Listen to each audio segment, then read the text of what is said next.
What's that you're pouring out? It's for Aifread's memorial. Captain, this is some good booze the first mate's been hiding away. Drink up! It's all yours! Ha! I'll never forget you, Captain. And I'll never forget that 500 gold I loaned to you either. And I'll always remember how hard your fists were. That's just because you screwed up all the time, Benwick. I always meant to hit him back one day, but now I'll never have the chance. It's so unfair! Oh, shut up. It'd be 100 years before you'd be able to knock him out. Not even Von Aifread would wait that long for you. Hey, I could have managed it in 50. Well, this turned out to be a pretty lively memorial. To death, we are as equals.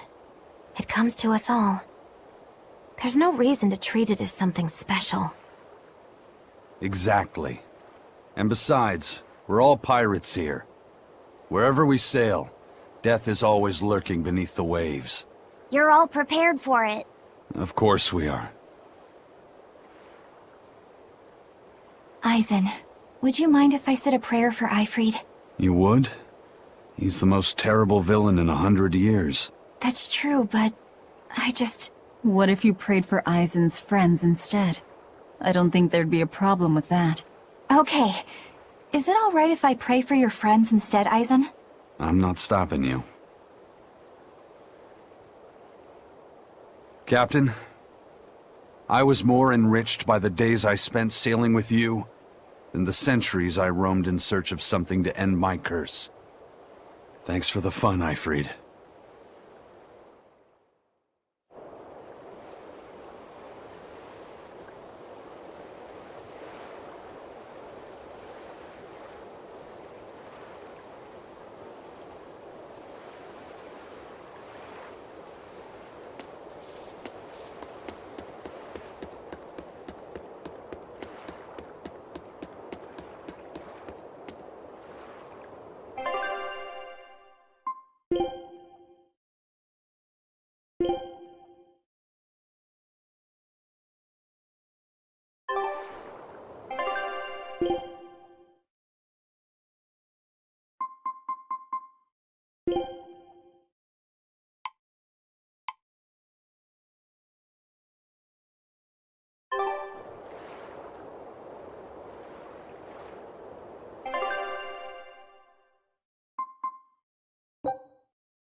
The Abbey is telling everyone to stay away from the Palamedes ruins, because a vicious demon has settled in them. It's a real nasty piece of work. Likes to call its buddies over just to devour them. And it's only getting more aggressive over time. Not even the exorcists have been able to keep it under control. If you know what's good for you, you'll all stay away from there too. A demon that devours other demons and gets more brutal. That sounds like venomization. If it's bringing in other demons just to eat them, then yeah. I'd bet it's acting on instinct.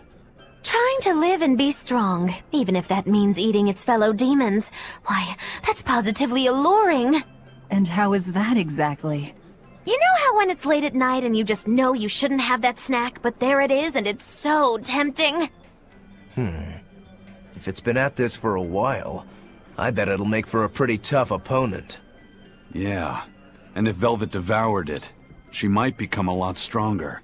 It sounds dangerous to me.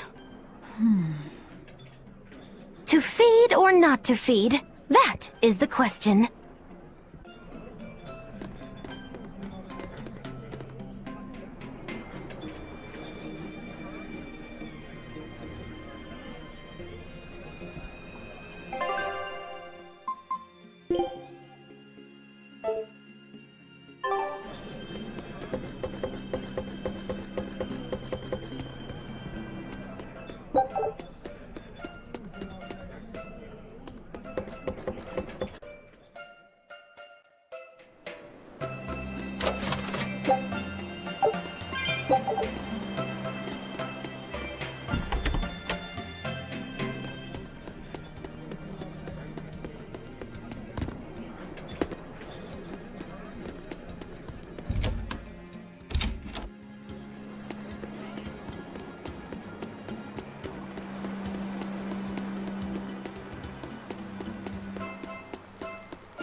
We will need to be extremely wary. Wide open! Bird!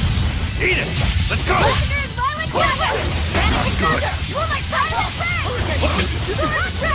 Dark despair, kindle up! Here it comes! Here! Spyro! Hail! Dark despair, kindle a beacon of hope! No escape! Eat it! Deception! One down! Pass through! Eat it! Vanishing thunder! Eat it! Power! Eat it! Here it comes! Eat it! Out of my way! Eat it! Double Eat it! Transform! Attack! Not good! Transform! Turn that crash through! You're wide open! Burn! Die or be killed! Out of my way! You're wide open! Burn! Die or be killed! Up! You're wide open! Burn! Die or be killed! Is this also part of the Reaper's curse? It's an angel's blessing as long as we win.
That's 3 Nordals collected, and 1 to go.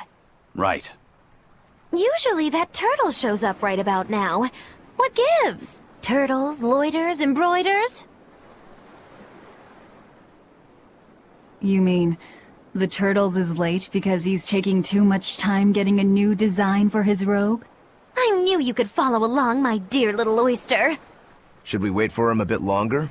I'm sure your sister's reply has to be arriving soon. I don't write her those letters expecting to get a reply. They're more like an apology for not coming home to see her. But you can't go home because of the Reaper's curse, right? So why do you need to send letters and gifts?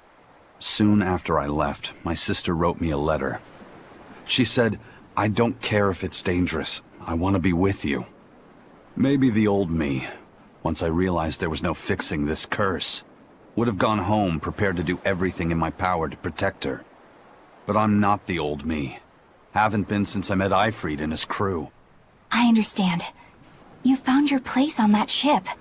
Even if you lifted the curse, you wouldn't move back home. Do you think your sister knows that? I haven't told her directly, but I'm sure she's realized it. She's smart, and she's empathetic. That's why she never sends me a reply. You mean because she respects that you've chosen your way of life? That's probably how she sees it, yes. But understanding does not preclude loneliness. I think she doesn't reply as a way of showing that she disapproves. And you keep on sending those letters by way of atonement. I don't think it's anything so noble as that, but sure. You're probably not too far off the mark. A brother writing letters knowing he'll never get a reply. And a sister waiting for a brother she knows will never come home. You two make it so damn complicated. Just talk it out face to face and make up already. It's not that hard. At least the person you care about is still alive. Velvet. Are we done here? Let's go.